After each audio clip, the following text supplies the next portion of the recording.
Welcome to the High Vibe Nation, a focus on inspiration, revealing tips for raising awareness and better living. It's time to shift your life. Hosted by Sherry Gideons and Pamela Aubrey. Well, thank you all so much for being here. We are here with Christy Jones. She is a holistic health and mindfulness coach and educator, and she loves to laugh and have fun.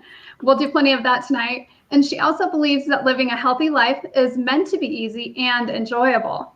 She helps people to tap the wisdom of their body and discover new ways to stay healthy through the mind-body connection. So welcome to the show, Christy. Thank you for inviting me. I'm so excited to be here with both of you. Welcome. We're so happy to have you. So, Christy, let's start out and you tell us a little bit about where did you grow up and, tell us a little bit more about that. So I grew up in, I was born in Burbank, California, and then moved to Sherman Oaks. And when I was 7, moved to Arcadia, and my parents still live in the same house that I grew up in.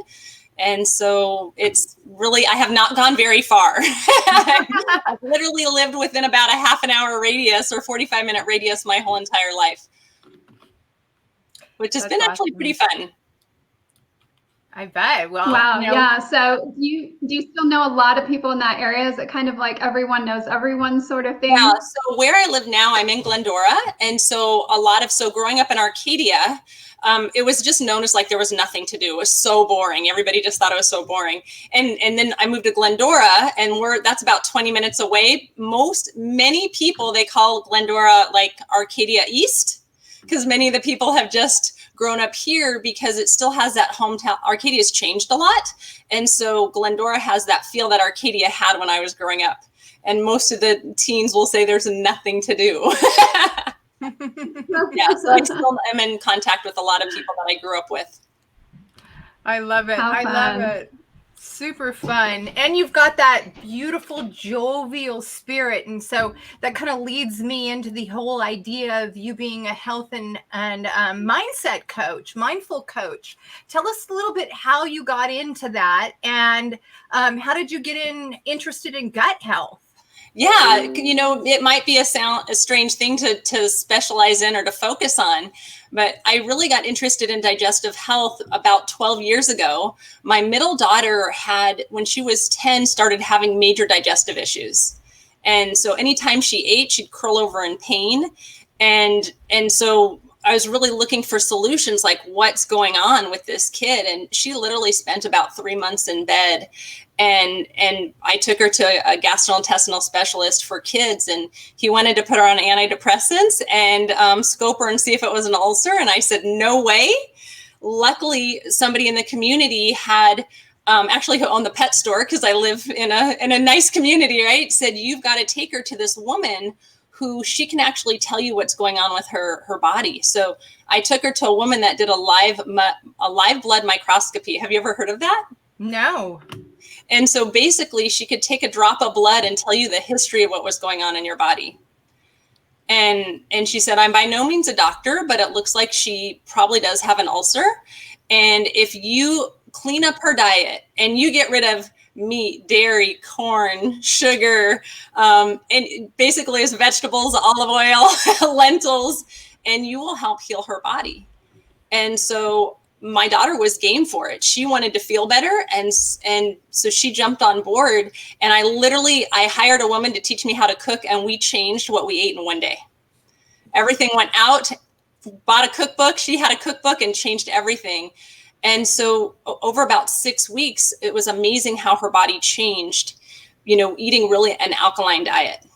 And so that was my first thought of like, wow, food makes a big difference. Now, here's the thing. We actually already ate really pretty healthy, and she still had these issues. And what I didn't know at that time, I was so focused on food, I didn't understand what stress did to the body. I didn't understand there were so many things. So my daughter's been my best teacher. And it's been a journey, and I'm continuing to learn in this fun adventure. I love well, it. And you and I have had a number of conversations around this, because I had a very similar experience with my son. when he was in really mid elementary school, and then all the way through high school and into young adulthood, dealing with a lot of these similar issues. And so tell us a little bit more about that journey and what that ended up looking like for you guys. Yeah, and I would say, and you probably feel the same way, Pam, that 12 years ago, how long ago was it for your son that you were experiencing? Is it about the same time frame? Yeah, there was yeah, it was really around. Interestingly enough, he had some signs of some things when he was younger. He definitely had a few little allergies and he would get eczema. But, certainly then no one was talking about the connection between food and these different types of issues. So then when we got into, mid to late elementary school, then things really started to show up. And yeah, absolutely. There was very limited knowledge at that time. Yeah, and I would say our experience was similar, that she actually started getting really sick from the time she was a baby and was on a lot of antibiotics. And then they said she had asthma. So she was on the nebulizer and allergy medication. And really what had happened is we depleted her microbiome. By the time she was 10, she'd been on so many medications and antibiotics, we'd wiped out her immunity. And I had no idea that that's what we were doing. Wow, that's so interesting. Yeah, absolutely. We have a question here from Samuel Sneed, and he's basically asking, have you written a cookbook about an alkaline body? I have not written a cookbook. I do have the woman that was my mentor in this and helped my daughter. She has a cookbook, and I tend to I just recopy it. I have no contact with her anymore, but she had given me permission to recopy her cookbook. I love that you said that, because it's interesting how we're both, well, all of us are having this conversation about our son, your daughter, mine and Pamela's son. Mm-hmm. My son had the same issues as a little boy. He had what they diagnosed as celiac disease. Really? Okay. Yeah. And so he was always having a lot of issues. In fact, because the food, he had issues with gluten. Mm-hmm. The food was causing him to blow up. So he had a lot of really high-end weight issues. And, he really wasn't a big eater, but he was blowing up. Yeah. And, and what I love is that we're having this conversation, because how many people have kids that are dealing with some type of food allergy or digestive issue, and it's not usually talked about. Exactly. And so that, I think for all of us, all three of us had this journey of how do we help our kids with very limited knowledge. Mm-hmm, mm-hmm. And back in those days, it was in my situation, they didn't know about the things that you're sharing with us here today, and having so much information to share with our audience about the different issues that go on in our bodies as a result of stress and other things that are going on within our emotional system, our emotional body. Absolutely. And it was really interesting, because not only did my daughter have issues, but all of her friends were having, we were all dealing with something that's like, why are our kids so sick? Mm-hmm. Right. And so, some of them dealt with anxiety, some of them dealt with other health challenges. But I think we're seeing a generation of so many kids that are dealing with issues that parents haven't always known where to get the resources.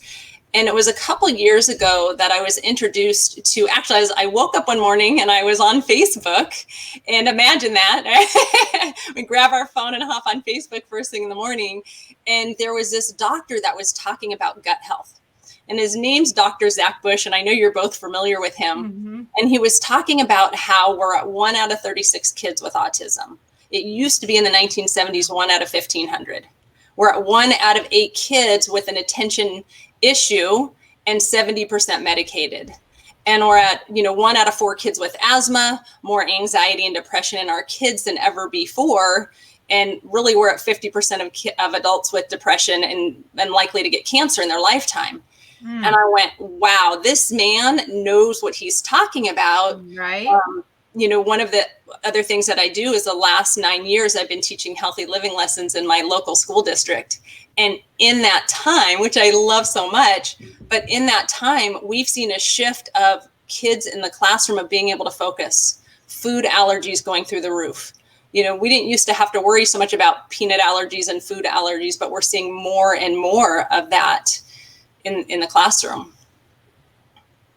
Wow. And so, well, and it's interesting too, I think, note that some of the research that's coming out is saying that a lot of these things like attention deficit and depression and even autoimmune and asthma are really linked to yeast. And so when you start to take a look at kids' diets and you see the things that, they're even being fed at school, it makes sense. You can start to connect the dots a little bit. So for parents who are, dealing with some of these things, how do they start to kind of put the pieces together? I mean, just based on what you've done on your experience, to kind of try to figure out if their kids are having these issues, where to start and what this could be caused from. Yeah. And one thing I would say is that, going back to Dr. Bush, what he discovered is we have to realize that our health is based on our environment. So if you imagine you have a fish bowl and you have a fish in there that's sick, if you're just trying to treat that fish, you're only going to have so many results. But if you change the environment, maybe the water's dirty and it needs to be cleaned, and you change the environment, not only is that fish going to be healthier, but so are the other fish in that environment. And so we want to look at what's actually happened in our environment that we're seeing so much disease. We're actually at 46% of our kids with chronic disease. And I mean, if you just think of that number, in the 1960s, we were at 4% of our population with chronic disease. And now we're 64% of our kids with chronic disease. And how is that okay? And the rate of autism is like going through the roof.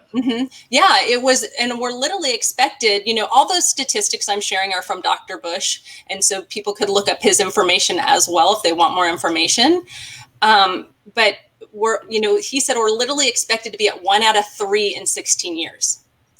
Wow. And so one of my missions is really how do we educate people and turn this around?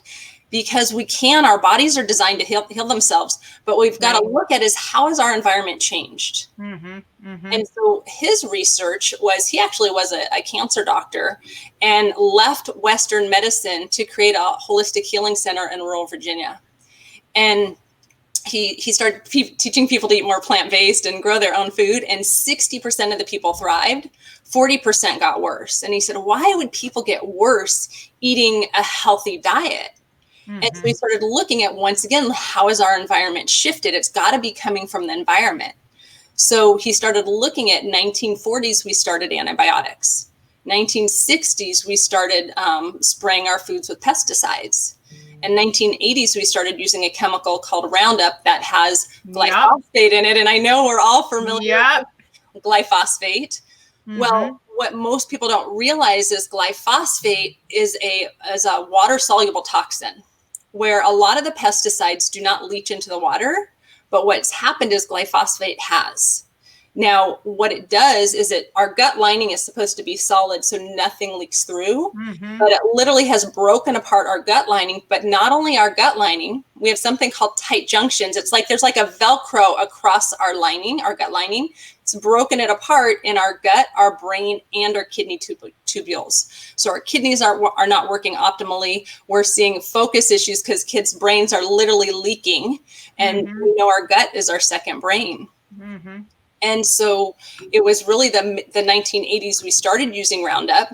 And then it was the mid 1990s that we started making genetically modified foods, and farmers started spraying the wheat with Roundup to harvest it early, right?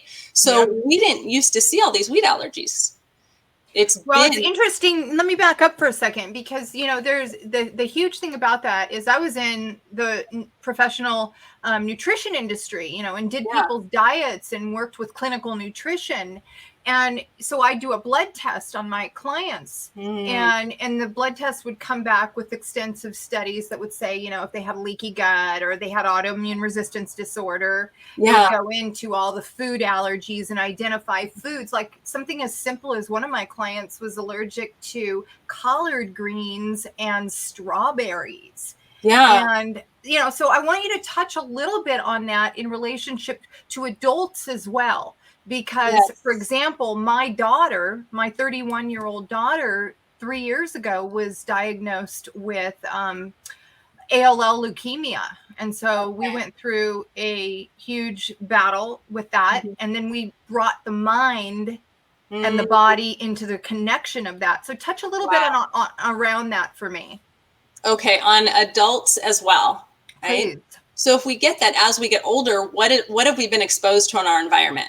And so really what we're finding is that even eating really healthy and organic, we're still most likely being exposed to Roundup and glyphosate in some form. And so we want, there's actually certain recommendations I'll make for people to make sure no matter what, if they're exposed, that they can help their body so that it brings their gut lining back. So Dr. Bush actually has a supplement for that. And so, but what we're seeing is, sometimes over time, people might not have allergies when they're younger, but they have them now. Right. And so then it still goes back to the environment is we have our microbiome as those bacteria in our gut, our bacteria, it's viruses, it's fungus. Our health is dependent on things that aren't even human, right? That live inside our intestines, and they've become depleted. So because of the pesticides, our foods are not as nutrient dense. And then, if we're using antimicrobial products, hand sanitizers, antimicrobial soaps, and things like that, whatever you put on your skin absorbs into your bloodstream within a minute.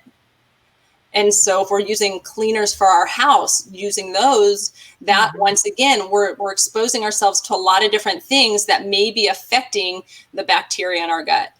And I would say we're beginning to hear more stuff about gut health and that, take probiotics, but that's not enough. And probiotics, they've actually had some studies that might not be the best way to go all the time because we need thousands and thousands of different bacteria. You don't want to overpopulate the same bacteria over and over, or that's going to take over and you're not going to get the diversity.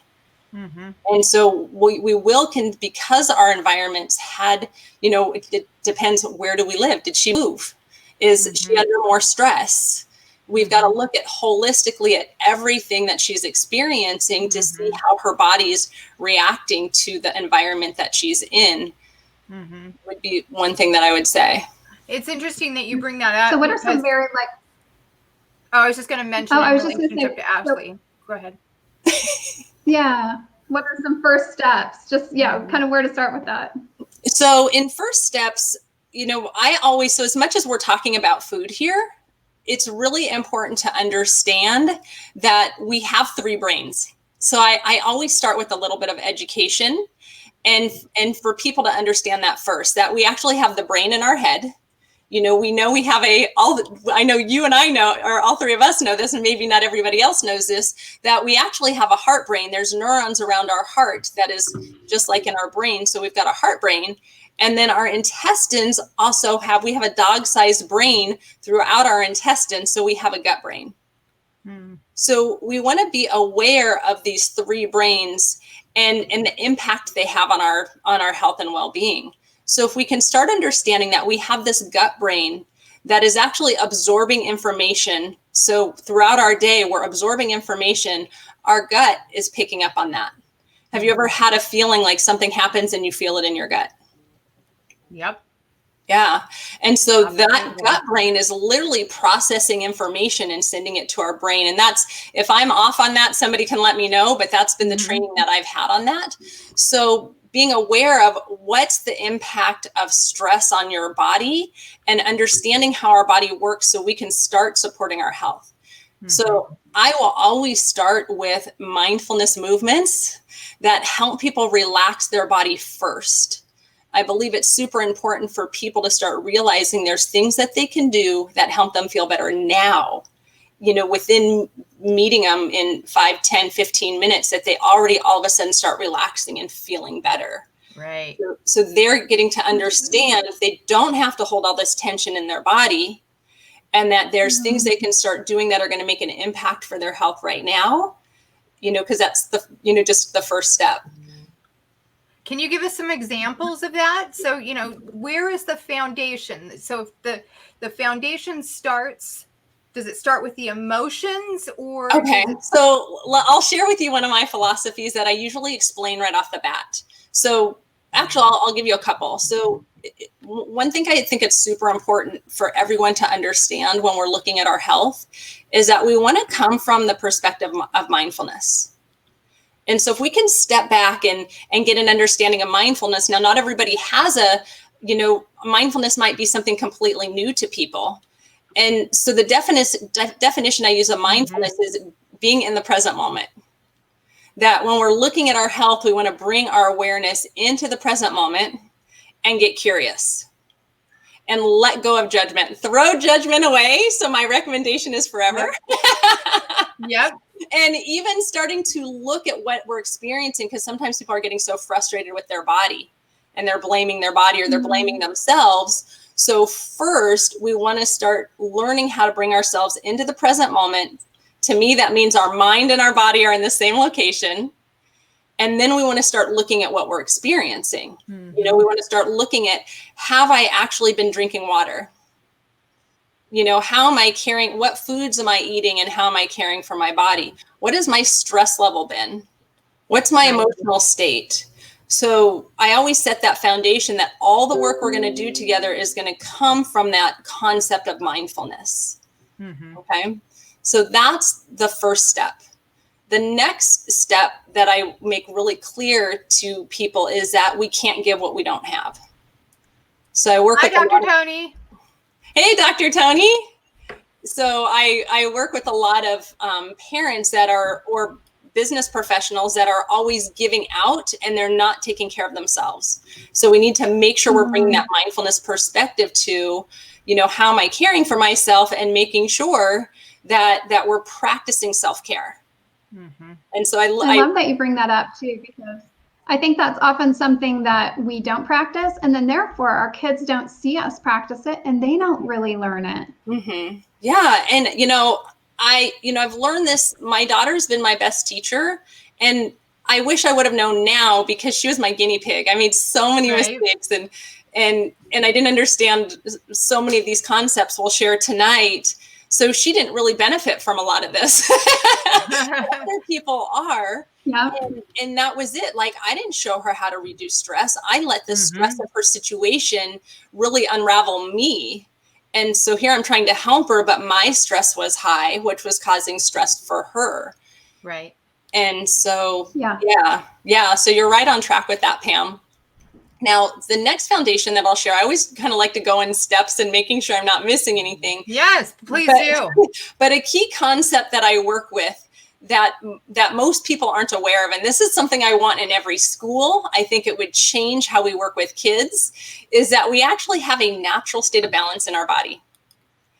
And I know we've talked a little bit about this, but our natural state of balance, my training comes from a Korean philosophy, and our natural state of balance is very much like a tree. So a tree needs sunshine coming down to nourish it, and it needs water coming up its roots to nourish it. And when it gets enough of both, it thrives. So it's really the process of photosynthesis. Now, we have that same energy balance. We make warm energy in our heart. It's meant to flow down to our abdomen. When it does, we digest our food properly. Our circulation is good. We go to the bathroom properly, which is a chronic problem for our society. And we feel balanced and grounded on our feet. So when something happens, we don't freak out. Now, that signals our kidneys, which are in charge of the water in our body. It signals our kidneys to release water, goes up to our head, and it cools our head. So our natural state is a cool head and a warm abdomen. And so do we make better decisions with a hot head or a cool head? Right. A cool head. Cool head, of course. Yeah.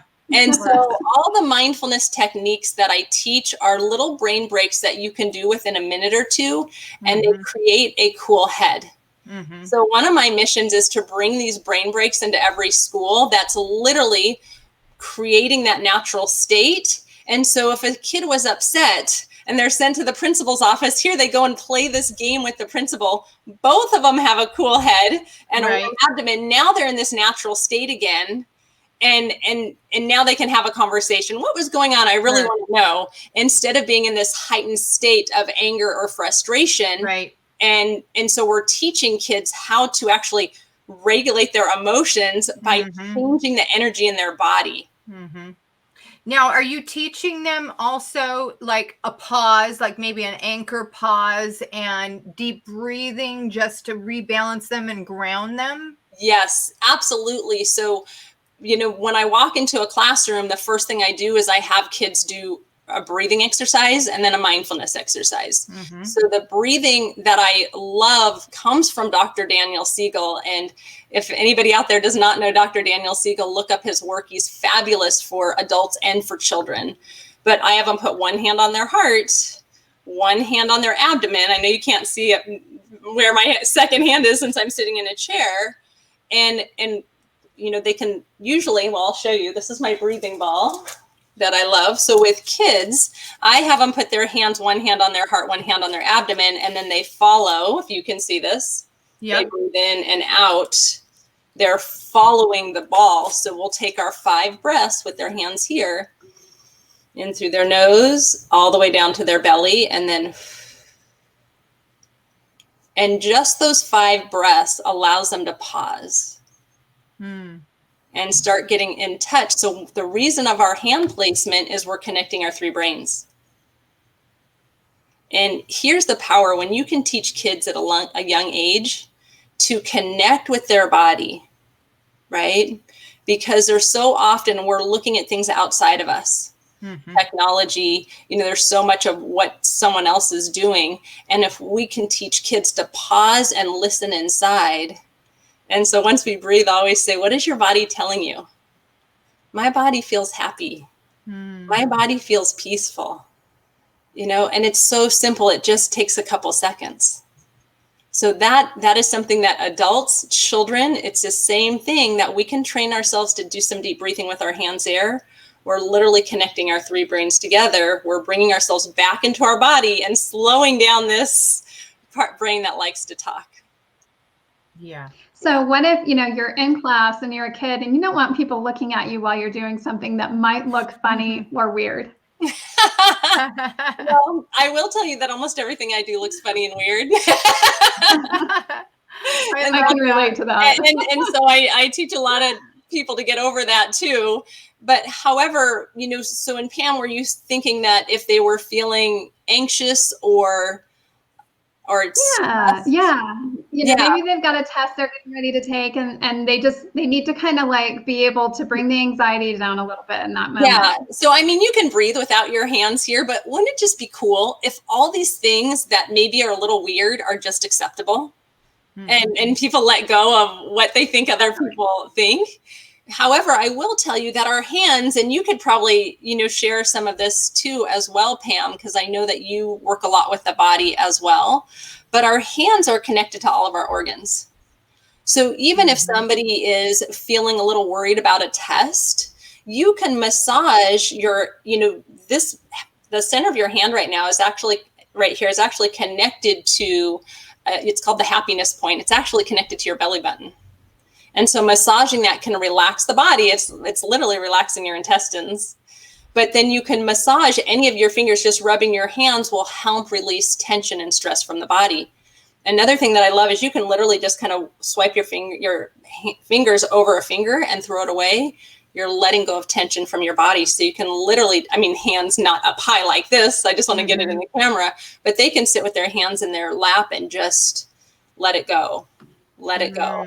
Right? And they can just breathe and nobody has to know what they're doing. So let's answer some of the questions from the audience here. You know, we've got a question from Cindy. Which children respond the best to your techniques? And let me just get another question real quick here too. Breathing techniques are so simple and can lower blood pressure instantly. So which children respond the best to your techniques? So I would say, because a lot of the techniques I have are really about creating that natural state of balance. And so I do a lot of tapping, of head tapping, heart tapping, and then abdomen tapping. So about a minute in each spot. And then I have more playful games that you're jumping and tapping your abdomen. Because here's the thing, for our gut to be healthy, for those bacteria to be healthy, our intestines need to be warm and flexible. So a lot of the mindfulness exercises are actually bringing warmth to your intestines. So usually kids, so elementary kids, love the games that I teach because they're fun. They love moving. And then, you know, once they're moving, they go back to their breathing and they check in with their body and they feel so good. So I love experiential exercises that they feel a difference in their body. Now, middle school and high schoolers can be very confronted by the things. I think they might love it, truthfully, because just from, I have twins and they're in high school, and seriously, the stories they tell me about the conflicts they have with their teachers. So if you had something like this, just like what you're saying with the younger children, that was available to the older children, just to get them up, like you were saying earlier, to take that pause and then have these tools. They can take them home to their parents. And my goodness, you imagine that? Absolutely. And here's the thing, you've got to realize, like when we're in a classroom setting, middle school and high school are really concerned about what other people think. And so to do something that, they're concerned about someone looking at them. And what I found, because I've gone in like super excited, come on, you guys, let's do this, right? Yeah, that's me. That's me. Like looks of terror, like this woman is insane. And so, it's always, we're always learning what somebody is experiencing and how we can share things so it feels safe to them and that they feel heard and understood. And so, in this past year, I've been invited into some classrooms because so many students are dealing with anxiety. And so because that anxiety is already there and they're already feeling fearful, I found if I start teaching them about their brain and how their brain works, and we start understanding, I can explain these concepts and I'll show them, but I'll say, I'm going to show you, you can participate if you want to. You totally don't need to participate, only if you feel comfortable. And just so you know, there's videos that I've sent your teachers. So if you want to try them at home, you can. And so they can try it in a safe place. Now, I will tell you, all the teens that I work with, they tell me, I wish we had these in our school. Yes. The disconnect we have is bringing it in, when they feel that it's new. And so once they've done it and they're comfortable with it, they probably wouldn't care what somebody thinks. So it's, it's once again, it's always looking at how do we help it be a place that somebody feels safe to participate. For counselors to know these techniques, usually a student's just with the counselor. And so it's really can be a game changer, because what I found is most counselors are looking for something they can do because they're not always sure how to help these kids. And I would say they're not always trained in the mind-body connection. Right? Well, and I think that's one of the things that you and I really experienced, when we were trying to help our children, was that there just wasn't a lot of resources. There wasn't a lot of support, which is ultimately why you and I went on the journeys that we went on, because we were in search of anything that would work. And, looking back now, it's like, what would it have been like for us and our kids had we had that kind of support, had there been that kind of education, had counselors been aware of some of these techniques? Yeah. And I think there's so much opportunity to bring this work in. And I think schools are starting to look for more opportunities. I have to say, our school district really is been very receptive to the things that I've brought in and to looking for tools to help our kids, and not only for our kids, here's the thing, and this has been one of my passions as well. I believe that if we give the teachers and the parents these tools and resources, that then they are teaching their kids. So more importantly than working with the kids, I feel like if we can help adults have these tools of how to create this natural state of balance in their body, a cool head, warm abdomen, they can pause throughout the day and making sure they're taking care of themselves. And that's the thing, when I'm teaching self-care, it doesn't mean that you have all day to just go to a spa. Really, we're checking in with ourselves throughout the day. We're creating this natural state of balance with some simple movements first thing in the morning. So we feel that energy, that cool head, warm abdomen. And then throughout the day, we're just maintaining and checking in and getting up and doing a 1 or 2 minute movement that reestablishes that natural state, checking in, what am I telling myself right now? And that's where then the mindfulness tools or mindset tools come in as well. Joe's saying here that I think we approaching a time where the woohoo is being backed by science and it can be more easily acceptable. Yeah, and I appreciate that, Joe, because I think you're right on track with that. Some of the things that I've learned that I thought were woohoo in the work of Dr. Daniel Siegel, who works out of UCLA, he has an institute called the Mind Sight Institute. And he's a therapist, and he's really bringing this mind body work forward, science-based. Mm-hmm. But some of the things you're hearing woohoo, like understanding quantum physics and that we're energy, he's saying the exact same thing, science-based. So he's bringing Einstein's work into therapy, and which is going into schools and to parent trainings as well. Mm-hmm. Well, it's a time too where people are starting to identify with all that, Mm-hmm. Yeah, and we need to. The quicker, the better. And that's what I have found in my practice is that, I used to take things kind of slow, and now I'm like, oh no, we need to fast track.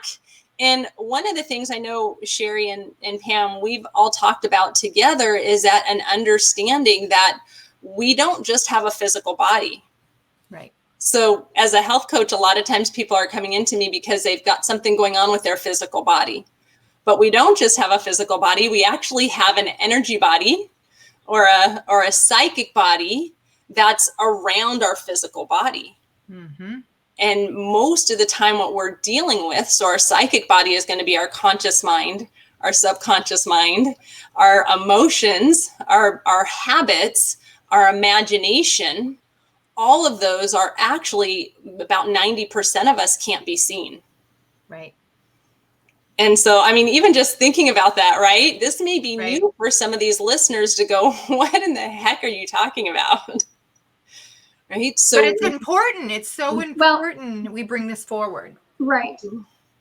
Yeah, exactly. I love that we're just talking about it and, bringing forth the fact that science really is finding all of this to be factual now. And there's multiple scientists out there that have done a lot of research on these topics.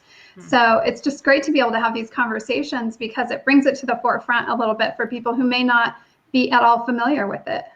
Yeah. And for people to start doing their own research. So what does that mean for us health-wise? If we're not just looking, so say somebody has a digestive issue or they've got some type of autoimmune condition. We're just seeing autoimmune off the charts. What is Joe saying? I meant about the aliens stealing our bodies. Wow. You'll know if they steal it, Joe. You're okay. Now there's something else we need to watch out for, apparently, Joe. Bob says, I knew what you meant, Joe. And so if, a lot of times they're coming with a physical issue, but this is where I think we all really line up as well, too, because I need to know what's actually been going on in their life. Because whatever's going on in their emotional state, in their subconscious programming, which we know, 0 to 7, we're in a hypnotic state, and whatever we experience is going into our programming. And then what are we telling ourselves? Because whatever we tell ourselves, our brain is literally trying to prove to us.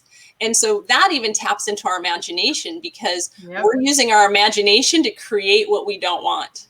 Mm-hmm. Right? If we've ever been like, oh, this person said something to me and I can't believe they said that, and we get so mad, we're using all of our senses and we're feeling it in our body. We're literally tapping into our imagination. Then we go tell our friends and we get more and more upset. Yep. And do you feel relaxed after that? Yep. Well, did you hear what Samuel's saying here? He says, have you heard of the NES machine that reads our electromagnetic field and can identify the breaks where sickness shows up? Ooh, I have not. Know. Ooh, have you heard of that? No, I haven't. So I actually have heard of that. Have you? I think it's still relatively new technology, although it's showing really great potential. So very well, exciting you know what? stuff. It's funny you say that because who is doing that heart electromagnetic field is the heart mouth is Joe Dispenza, Dr. Joe Dispenza. Yeah. Right. And I love heart mouth too, because they're literally showing that your heart responds before your brain. Yeah. I think we're just at such an exciting time that we're going to be learning so much. And I think we're at the tip of the iceberg of what we're gonna understand. And it's just so exciting to see what's happening. But, even going back to Dr. Daniel Siegel, he's talking about what is around us. He actually calls our mind this energy field or this biofield around us. Mm-hmm. So when we're practicing mindfulness, we're actually learning to focus our mind. That's this energy flow or consciousness that's in and around us. And that has a physical impact on the physical brain. Mm-hmm. Yeah, we call that the electromagnetic field. And so this electromagnetic field, it has so much to do too with the emotions that we're attached to, the feelings and emotions we're attached to. And so this electromagnetic field is extending out even further, from that reactive state. And so some of these things that you're talking about are so important, because the more mindful people are about how to utilize these in themselves in a simple way. Yeah. And I would have to say that, it's been a process for me, because I used to focus so much on food. So even in the schools, I'm supposed to be teaching about eating healthy. And then over these years, things have shifted. And literally the last 2 years have been such a huge shift. So people that worked with me a couple of years ago were like, wow, I never knew that we were diving into these deep realms of what we're working together. And Rana, you could probably, and I know Rana's been commenting, and we actually did health coaching school together. And what I took was not what we learned in health coaching, because we're diving much more into understanding the quantum field. And that's beautiful, though. I like that. Yes. So Sam says the inventor uses electrically charged water to treat people. He calls them hydrocuticles, cutting edge science. Wow. So, I actually work, hydration is something that I work on with a lot of people, because what we're seeing, even with technology, that the electromagnetic frequencies have a physical effect on our body. Mm-hmm. And so we're actually not getting hydrated properly because of the exposure we're having to electromagnetic frequencies. And so I work with a quantum physicist that makes a water as well. And he literally, and this might sound, crazy to some, but quantum physicists know things that we don't know. And so he made a machine that literally sends water back through time and changes the properties of the water. So you only need to drink about 30 ounces of water a day, and you're intercellularly hydrated. It's literally getting into your cells. So, and then you're getting the nutrition in your cells, and then it's getting the toxicity out. And so, Samuel, I would agree, there's probably some different people that are onto this awareness of we need to be hydrated, and most people aren't. Mm-hmm. Yeah, it's kind of interesting. I think that's a really great point. Even just to stay hydrated, even if, it's not a specific water, just to kind of keep that in mind all the time, how important that is. Yeah. And I would say if you have regular water, making sure you're adding maybe a little sea salt or Himalayan salt, because that helps with electrolytes, a little bit of lemon to alkaline the water. So it will make it more absorbable. Cucumbers in your water are great as well. And so, yeah. That's so interesting, because I can't do cucumbers in water. What was that? It's so crazy. I actually can't drink cucumbers in water. It's the funniest thing. I don't know. No way. But do you like cucumbers? I love cucumbers. I can eat them. I just can't drink them after they've been in water. It's very strange. Oh, that's so wild, because I do that. I load water with lemons or some oranges. I'll put cucumbers. Lemons better than oranges. Yeah. Makes it much easier and much better. And wow. And even if we want to go back, you just have to find what works for you. Yeah. And even if we want to go back to, because I think where we were headed at one point was more tips. So another tip that's wonderful. So if somebody is wanting to, so we all need to actually be aware of digestive health. Mm-hmm. We all want to make sure that we're building a healthy microbiome, and we've got some foundations, because, our intestines and those bacteria in our intestines are super important.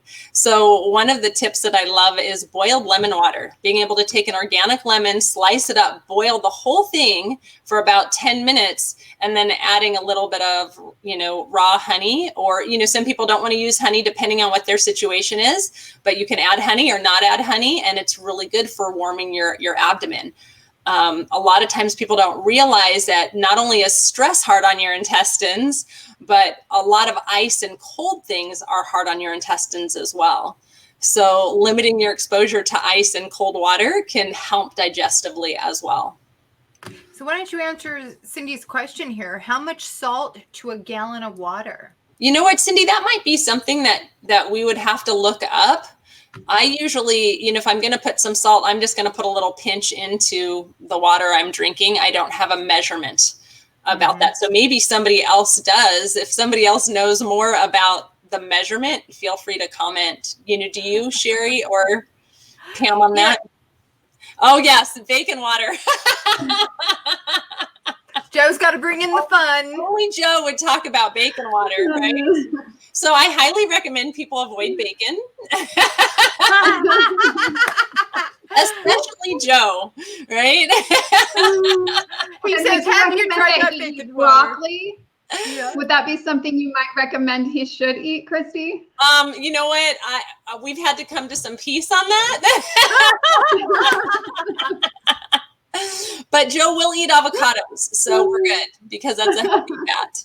Yeah. Compromise. Yeah. Absolutely. I love what Rana's saying here because, this is the idea going back to utilizing some of the techniques and ideas that you were sharing earlier. I mean, I've told you and Pam myself how I had a massive heart attack with the twins. They came back and they said I was going to die within 6 months without a heart transplant. But instead of connecting to fear or dis-ease in the body, what the diagnosis was, I went into my imagination and I imagined, my arteries flowing with blood perfectly and the heart pumping with, pumping perfectly. And in the physical world daily, I followed a lot of the principles you're talking about here. I acted as if from that higher state of being where, I expressed joy and happiness and never even got caught up in that whole idea of sickness. Yeah. And I love your story. It's so powerful and it's true. That's the thing. You literally did not take the diagnosis that the doctor gave you. And you just said, I've got this. And you use the tools that you knew. And if you think about it, what I heard you say is I used my imagination. Yep. Your imagination is your energy field. Yep. And you imagined your body healthy, right? So you literally surrounded your body from your energy field with this idea, this just imagining your body healing, imagining your body healthy, and taking all these steps and you've literally restored your body 100%. Well, because I kept being. You kept being that. The place of whole health. And you saw yourself as healthy. And I hope that what some of the listeners are getting from this is that what we're telling ourselves is incredibly powerful. That mindset of seeing yourself as healthy, seeing yourself as thriving, knowing that your heart is regaining its, blood flow. Yep. And once again, this may be new to a lot of people and they might be like, that's not true, but right. You only had 30% heart function. Yep. Yep. Well, and my doctor thought at first, just like Joe was saying earlier, he's like, this is woo-woo, airy-fairy thinking. He told you to eat bacon? No. Yeah, he told me to eat bacon. You better eat some bacon and you will, your heart will heal to 100%.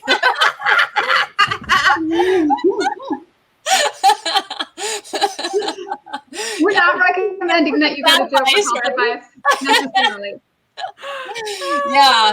And so that's the thing is I want to make a point that the feeling we have is what's creating our reality. So if you get what you did, Sherry, you had a feeling in your body that you already were healthy. Right. And that was all you allowed to be in your awareness. Yeah, because it's so true. See, we don't realize that every feeling is a vibration, and that vibration extends into a frequency. And it's that frequency that we're sending out to what we could call the universe, the cosmos. And so when we talk about, giving and receiving, what we're giving out is what we're pulling back as experience. And so in my case, I became very mindful of living in the moment. And doing that, like we've talked before, doing that check in in the moment. And if there was something showing up, whether it was an old reaction or some resistance, whatever that was, I would pause and I would say, hey, well, thank you for showing up, but you're not going to stay here very long. Yeah. And, that is really a mindset skill that, I wish everybody knew. I know when we work with people, we all teach that. We teach people to pause and to step back. And that's where we're getting present. And then we're getting curious of, oh, isn't this interesting? This is what I'm feeling. But we're stepping back and detaching from it versus being so emotionally charged by it.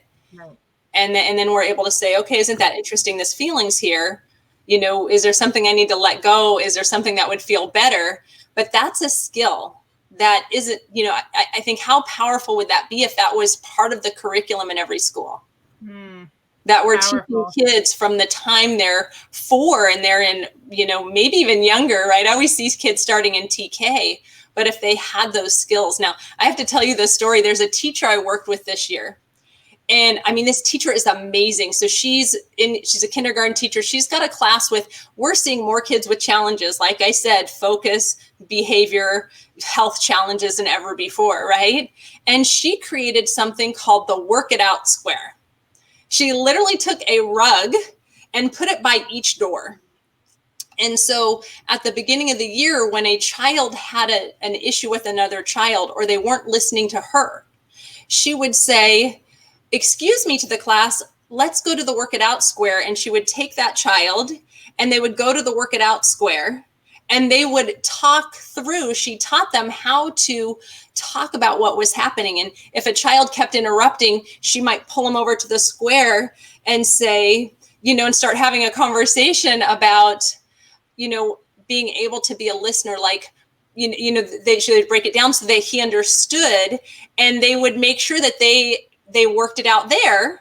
And then when they left that square, everything was good, right? They had already changed, he could share why he was interrupting and she could share what, her expectations were. And then they would go back to the rug, but the other kids saw this. And so, so when another child, so I was in her classroom and these 2 children had an issue. So they went to the Work It Out Square. And this one little girl was totally shut down. And this little boy's telling her, like, you did this to me and did it, and then she's just there, she's just totally shut down. And so he said, he asked the teacher, he's like, do you need help? She pulls another child over and says, can you be their support? So this other little girl's trying to help them. They're 5. Work this out. And this, she's telling the little girl, like, you got to tell them what's going on. You're going to be here until you tell them what's going on. And this little girl just wasn't going to budge. And so then the teacher to the student that's helping said, do you need some support? And she said, yes. And she said, thank you for your help. You can go back to your desk. And then the teacher goes over and she clearly defined, she said, this is not my challenge. You 2 are working this out. So I am outside the square. I can help you, but this is not my problem. But I can be here and support you. And she was able to help the little girl feel safe and communicate their feelings. And then they were able to leave the square.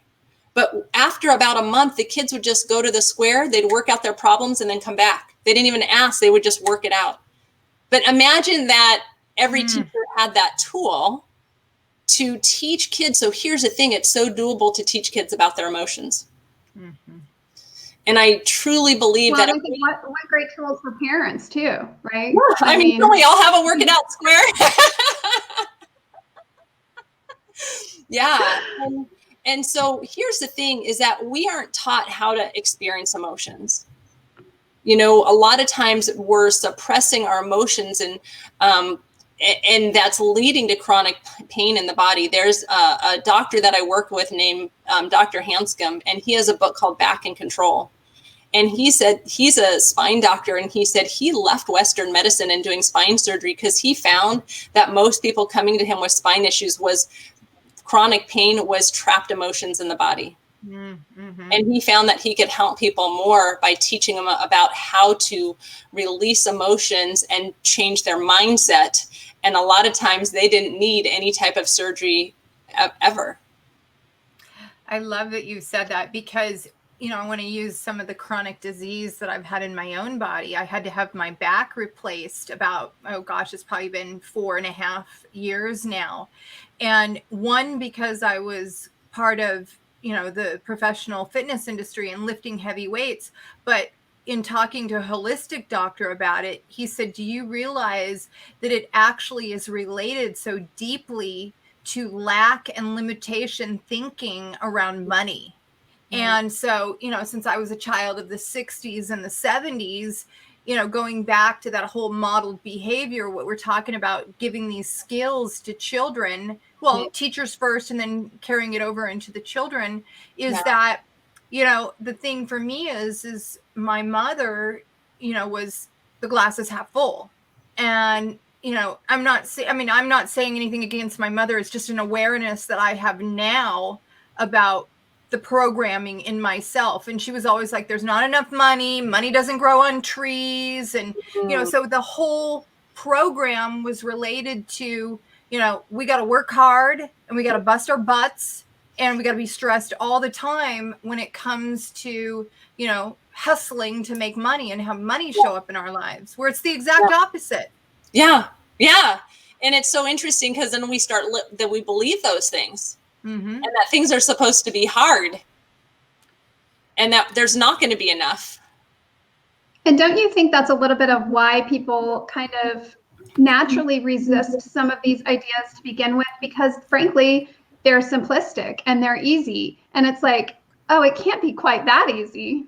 Mm-hmm. Yeah. Yeah. And so, I really focus on health is supposed to be fun. And so, when, I want to know what's going on, and then we're going to have fun.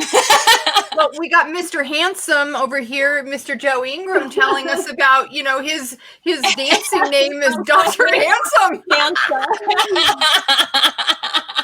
Oh, wait. You're talking about another doctor. The thing is that Dr. Hanscom, who wrote the book Back in Control, not Joe the dancer, but but he literally, they've proved it that when you build play pathways, you can really limit pain pathways in the body. So even people that are dealing with chronic pain, when you focus on play, when you focus on joy, right, you're actually making those other play pathways more prominent in your brain, and you will have less pain, right? And so it's just, the answer is always play and have fun. And we get to choose. And that's the power of working with our mindset, is we get to choose what we want to feel. And it's not happening outside of us. And I think a lot of times people think people have to react, because something's happening outside of us. Oh, this person said this, so I'm supposed to be angry. Well, maybe they're just having a bad day. And that's what we can learn. And that's what we can teach kids as well, is that we get to be in charge of our emotions. Yeah, well, and I thought that was a great comment by... Which one, Pam?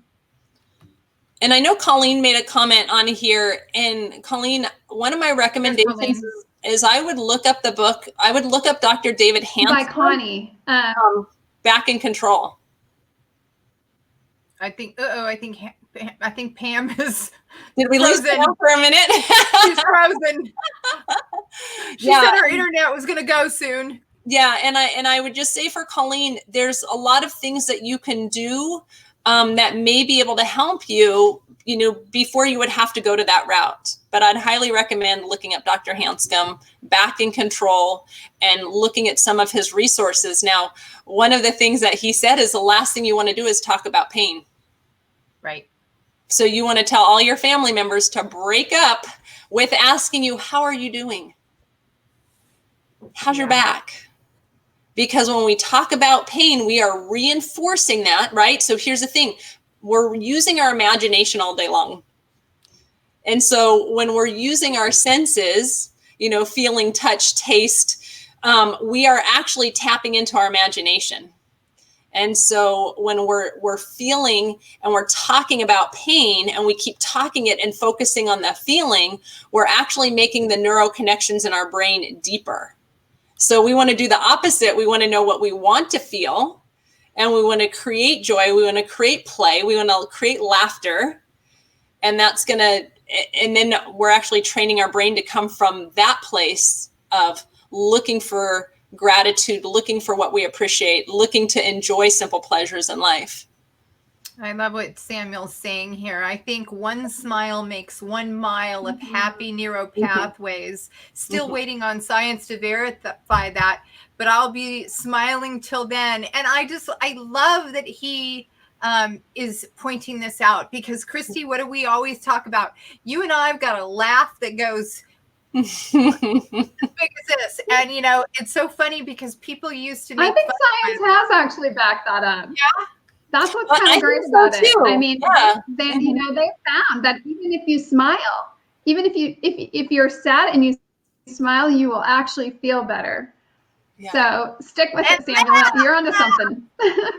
Yeah, absolutely. And, I wanted to go back a little bit to talking about the gut a little bit, just because not everybody may know this, is that in our intestines, we make 80% of our immune system, 90% of serotonin, our, happiness chemical, and 50% of our dopamine are all made in our intestines. So it's really important for us to understand that building a healthy gut is vital for all of us in general. And here's another interesting fact, is that when you can warm the temperature of your intestines 1.5 degrees, you boost your immune system, your serotonin, and your dopamine. So that's why I recommend people tap their abdomen and drink boiled lemon water and things like that, because we want warmth and flexibility within our intestines. And that's so awesome. I love talking about this kind of conversation and the things that you've brought forward today, Christy.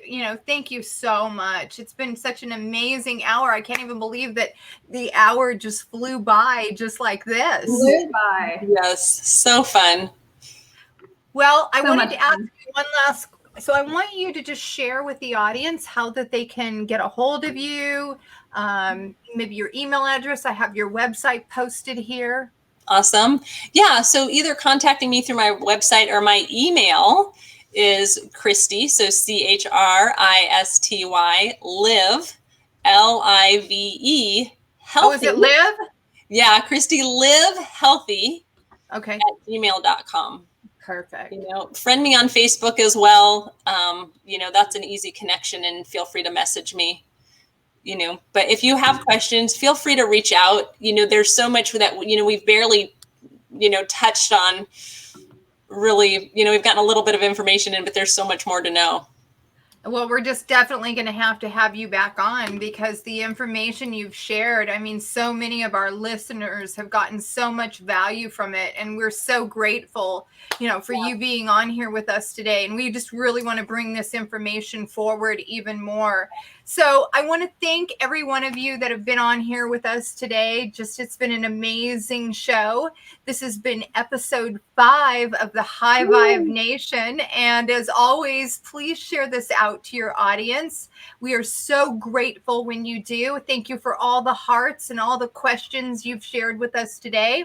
So our intent here at the High Vibe Nation is to raise the frequency of the world, one view at a time. So you can also visit our business page at the High Vibe Nation here on Facebook.